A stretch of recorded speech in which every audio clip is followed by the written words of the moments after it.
Welcome back to Core EM. I'm Avir Mitra, and today we're joined by one of our chief residents, Dr. Sarah Fetterolf, to discuss a great case. So thanks for being on this podcast. Hey, Avir. Thanks so much for having me on the show. All right, so meningitis, right? It's an important topic for us to cover given its high morbidity and mortality among patients. So Sarah, can you start us off with your case? Sure thing. So I have a 36-year-old man coming in for generalized weakness and fatigue. He gets triaged to my team, and per triage report, he was brought in by EMS for about 3 weeks of generalized weakness, fevers, and chills. Okay, do we have a set of vitals on the patient? Yeah, so I go to see him, and here are his vitals. Blood pressure, 147/98. He's tachycardic with a heart rate in the 150s. His oral temp is 100.2. He's breathing at a rate of 18, and he's satting 99% on room air. Okay, so he's very tachycardic, and he has like a borderline fever. Yeah, exactly. So I go to talk to him a little more to see what kind of history I can elicit from this guy. He's ANO times 3. In addition to the weakness and fevers, he's also been having some lightheadedness, generalized headaches, and weight loss for the last 2 to 3 weeks. He reports fevers and chills, which he's been taking Tylenol for, but he hasn't taken anything for it today. He also has been having some constipation and generalized abdominal discomfort. Okay, that's kind of a lot going on, but it definitely sounds like something real is happening here. So what's his medical and surgical history? Yeah, I agree. A lot going on, but his vital signs are telling us that this is real. So he denies any past medical history. He does report an XLAP in 2011 after a gunshot wound to his abdomen. He doesn't really know any of the details about the surgery, and he hasn't had follow-up since. He's currently living in a shelter. Okay, interesting. How's his physical exam? He's very thin, almost cachectic on exam, tachycardic, as we already know, and he has scattered rales throughout his lung fields. He also has a very large abdominal wall hernia that was soft and reducible, but he does report kind of this diffuse tenderness. He feels warm to touch, has good cap refill, and no neurodeficits on my neuro exam. He's able to ambulate, but feels a little weak doing so. All right, so let me recap. So we have a 36-year-old man with a surgical history of an XLAP in 2011. He's coming in with 3 weeks of generalized weakness, fevers, weight loss, headaches, and abdominal discomfort. On exam, he's cachectic, he has some scattered rales, he has a large hernia with generalized abdominal tenderness. So what's on your differential at this point, and how are you going to decide to work him up? Yeah, so that's a great summary of the case. As you can see, his symptoms are all pretty generalized. He has this history of an XLAP in 2011 from a gunshot wound, so that had me thinking, was he asplenic or immunocompromised? Interesting. He lives in a shelter as well, so he's at high risk for exposure to all sorts of bacteria and viral illnesses. My differential at this point is very broad, including infectious such as pneumonia, UTI, meningitis. Could this be some sort of intra-abdominal pathology, as he's reporting kind of diffuse tenderness and weight loss, like malignancy and intra-abdominal mass, abscess, and so on. Also, could be thinking, is this metabolic, like electrolyte abnormalities or adrenal insufficiency? Is he anemic? Is this ACS? I did some chart digging, and he'd never been here to our hospital before, and he didn't have any outside records. So we were basically starting from scratch. That's fun. That's always great. Oh, yeah. So we were starting from scratch. I decided to work him up very broadly. We got an EKG, broad labs, including a TSH, troponin, HIV, a blood gas. We got blood cultures, a urine, COVID flu swab. And then for imaging, we got a chest x-ray and a CT abdomen pelvis. He did meet SIRS criteria, so I ordered him 30 cc's per kg of IV fluids and IV cefepime to cover him broadly. We also gave him some Tylenol for the fever. So his EKG showed sinus tach. Labs were notable for an elevated white blood cell count of 18 with neutrophil predominance. He was a little anemic with a hemoglobin of 8.5 and had a lactate of 1.7. But other than that, his labs actually looked okay. On chest x-ray, he surprisingly had a small pneumothorax and scattered opacities, likely representing pneumonia. And then notably on his CT, he was asplenic and had a large ventral wall hernia, but no acute findings. Interesting. Okay, so you have a white count, you have findings on the chest x-ray. I mean, so maybe pneumonia could just describe what's going on here. Quite possibly. And that's what we were thinking, right? But then I go back to reassess him, and once he got back from CT, he clinically got a lot worse. He became altered. Now he was moaning, unable to answer any questions, and he was ANO times 0. He felt hot to touch despite the Tylenol that we gave him a few hours prior.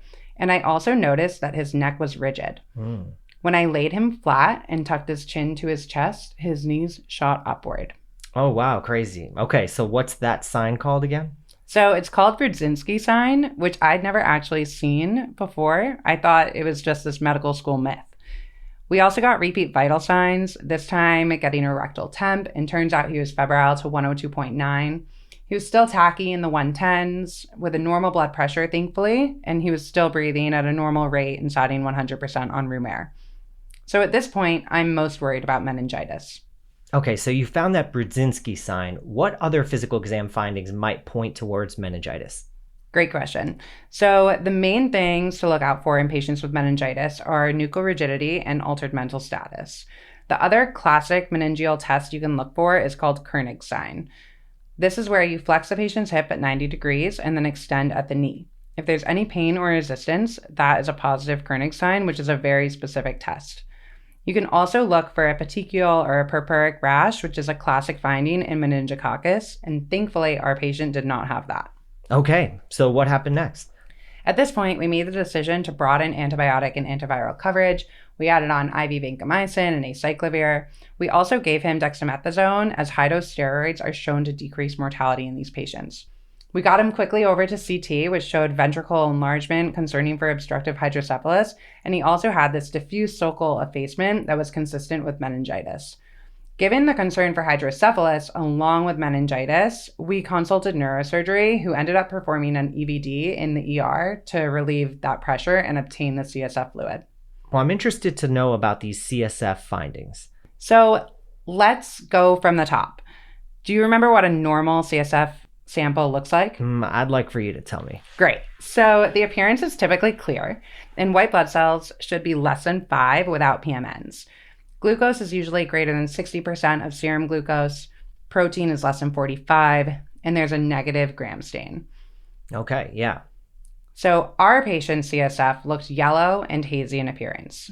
It had many bacteria, 6 white blood cells with 90% PMNs. The protein was 309, and the glucose was less than 5.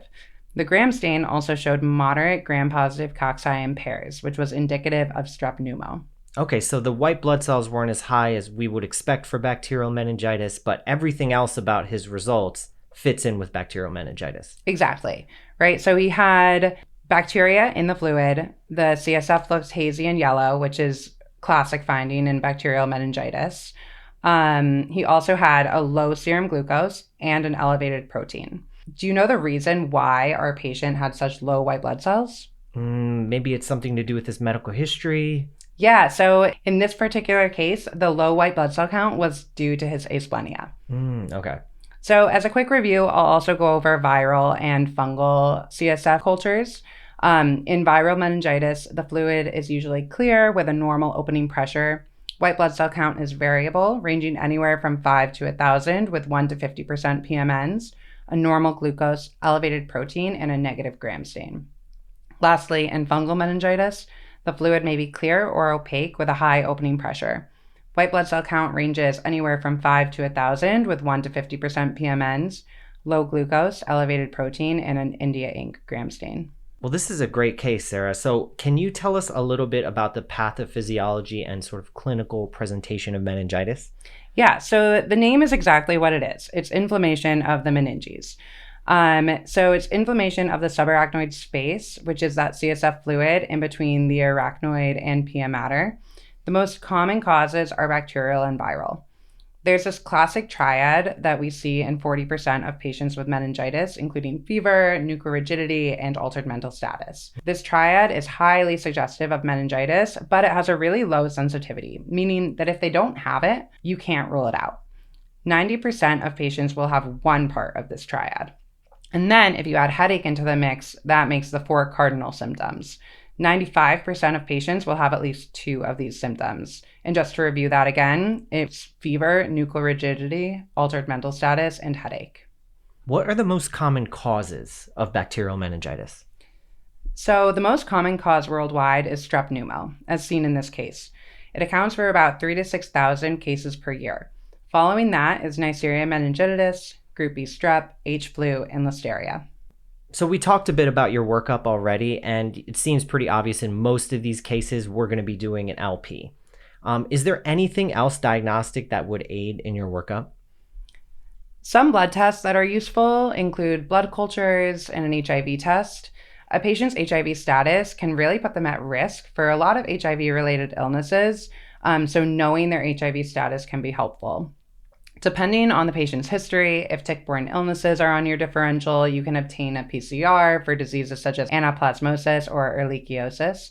Galactomannan and beta-D-glucan can be useful if there's concern for a fungal infection, as well as a variety of serum studies for autoimmune diseases. If they have signs of a viral illness, you can also obtain an RVP to help with your diagnosis, but that should be in addition to the viral panel that you're sending in your CSF sample. How about imaging? Do you always need to get a head CT in every patient? Yes. Obtaining a non-con head CT is very important in these patients if there's any concern for an elevated ICP. Can you remember why that is? Well, I suppose, if there's an elevated ICP and you perform an LP, you could cause brain herniation, you could shift the pressures acutely, and that could be really bad. Yeah, exactly. So in patients with altered mental status, focal neurodeficits, if you suspect they have an intracranial mass, or if they're immunocompromised in any way, you should always obtain a head CT prior to performing a lumbar puncture. All right, awesome. So let's review the treatment. The most important thing for these patients is to start antibiotics and antivirals the moment you suspect meningitis. This includes before getting the LP. It's shown to significantly reduce mortality by starting these treatments early. You should, however, perform the lumbar puncture within 2 to 4 hours of starting antibiotics, as it can affect your cell culture. Antibiotic coverage in most areas includes ceftriaxone 2 grams IV every 12 hours, and then you should add vancomycin or rifampin in cephalosporin-resistant areas. If your patient is greater than 50 years of age, you should also add ampicillin to cover for listeria. Adding acyclovir is also very important. The dosing is 10 mg per kg every 8 hours for viral meningitis coverage. And like I mentioned before, high-dose steroids, such as dexamethasone 10 milligrams IV every 6 hours for 4 days, is shown to significantly reduce mortality and improve patient outcomes. And how about the providers taking care of these patients or people living in close quarters? Do they need to take any prophylactic measures? Yeah, so individuals that have been in close contact with the patient should definitely be given antibiotic prophylaxis if less than 24 hours from diagnosis. However, this is only for meningococcus. So in our patient with strep pneumo, there's no prophylactic treatment we would give them. Regimens for this include rifampin for 2 days. You can also give 1 dose of ciprofloxacin depending on the rate of confirmed meningococcus in your geographic area. And then if the close contact happens to be pregnant, you can give them IM ceftriaxone. Okay, so that's only if it's confirmed meningococcus, but not for all bacterial meningitis. Exactly. All right. Well, thanks so much for that overview. How did your patient end up doing? Unfortunately, he didn't do so well. Our patient was admitted to the MICU for treatment and close monitoring. During his admission, he was found to have pneumonia and endocarditis, in addition to the strep pneumomeningitis. The incidence of these 3 infections with strep pneumo, I'll repeat them again, pneumonia, endocarditis, and meningitis, is very rare, yet a dangerous triad called Osler's triad. It's also referred to as Austrian syndrome. The typical presentation includes fever, cough, respiratory distress, maybe they have a heart murmur, and altered mental status. Mortality rate is super high at 28% based on a recent systematic review, and mortality is highest in patients with CNS involvement. It's most frequently seen in patients with risk factors such as asplenia, alcohol use disorder, or immunosuppression. So in our patient, despite early antibiotic and steroid treatment, he ended up being discharged to a SAR with very poor mental status and the need for 24/7 aids. The spleen's role is super important in fighting off strep pneumo, as it's an encapsulated bacteria. Therefore, in patients that are asplenic, like my patient, vaccination and antibiotic prophylaxis are extremely important. Unfortunately, my patient was shelter-domiciled and had really poor access to healthcare, making him susceptible to strep pneumo infection as he was unvaccinated and exposed due to his living situation. It's a reminder of the pitfalls of our medical system and how we in the ED are often patients' first and only access to healthcare. Hopefully, this is a good reminder to always ask about our patient's social situation and their access to outpatient care so we can prevent more cases like this. Sarah, thanks so much for being on the podcast. Anytime. Thanks for having me, Avir.